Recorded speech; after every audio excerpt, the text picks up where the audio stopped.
সাহসী ছোৱালী বুলি কৈছে ৰূপজ্যোতি দাই আচলতে নিজৰ পৰিচয়টো শুদ্ধকৈ বিচৰাটো হয়তো সকলোৱে সেইটোত সন্মানে জনাব চাগে কাৰণ সকলোৱে নিজৰ পৰিচয়টো বা নিজৰ নামটোৰ কাৰণে কষ্ট কৰে নহয় জানো তেনে এটি গীতে এইবাৰ আপোনালোকক শুনাবলৈ লৈছোঁ যদিও এইটো এক কাল্পনিক চৰিত্ৰ বোধ কৰোঁ আপোনালোকে শুনিছে এই গীতটি আৰু আজি বিহুবলীয়া ৰাইজৰ সৈতে খুব অনুষ্ঠানটি উপভোগ কৰি সকলোৱে মিলিজুলি ভাল লাগিব বুলি আজি নিশাটো ভাবিছোঁ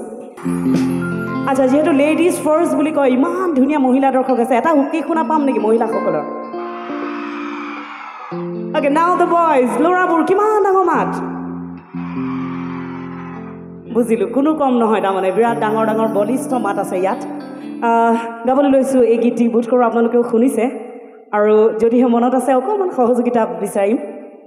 ভাল লাগিব সকলোৰে সহযোগিতা পালে ধন্যবাদ গীতি হ'ল এনেধৰণৰ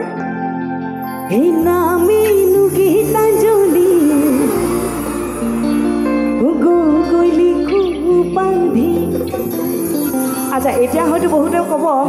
যে নামক লৈ পেলাই চিন্তা কৰা ছোৱালীজনীয়ে গানতে দেখোন নামটো ভুলকৈ গাইছে বহুতে ইতিমধ্যে প্ৰশ্ন কৰিছে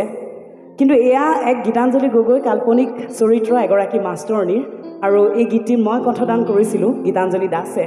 আৰু ৰাইজে এই গীতটি খুব সুন্দৰকৈ আঁকোৱালি লৈছিলে বোধ কৰোঁ আপোনালোকেও যদি জানে এফাকি অকণমান গুণগুণাই চাওঁ নেকি কি কয় ৰাইজ জানেনে অকণমান সহযোগ কৰিলে ভাল লাগিব একেলগে গীতাঞ্জলি স্কুল নগামাতি গাঁৱিনো ৰঙা গৰা জিলা আমাৰ ডিব্ৰুগড় বৰ ধুনীয়া মাতবোৰ আৰু অকণমান ডাঙৰকৈ শুনা পাম বুলি ভাবিছোঁ মই সকলোৰে দেই পিছে আমি বৰ্তমান কোন জিলাত উপস্থিত আছোঁ এতিয়া নিজৰ জিলাখনৰ নামটো গালে আৰু ভাল লাগিব হয়নে বাৰু কি বুলি গামনো জিলা আমাৰ যোৰহাট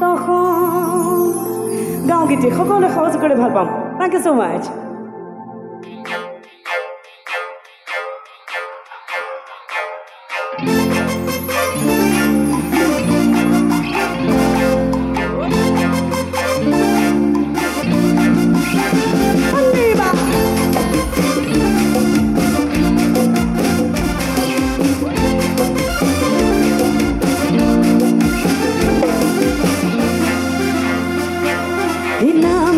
গীতাঞ্জলি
চিঠি পঠিয়া মই যাম কৰা গৰে হাততে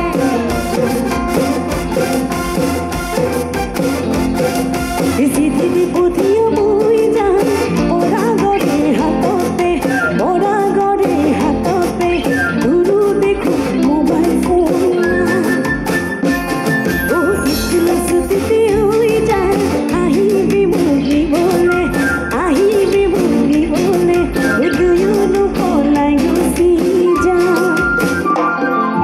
যাবি দুগৰ টেঙা খাই নহয়নো বৰ বেছি বাট জিলা আমাৰ যোৰহাট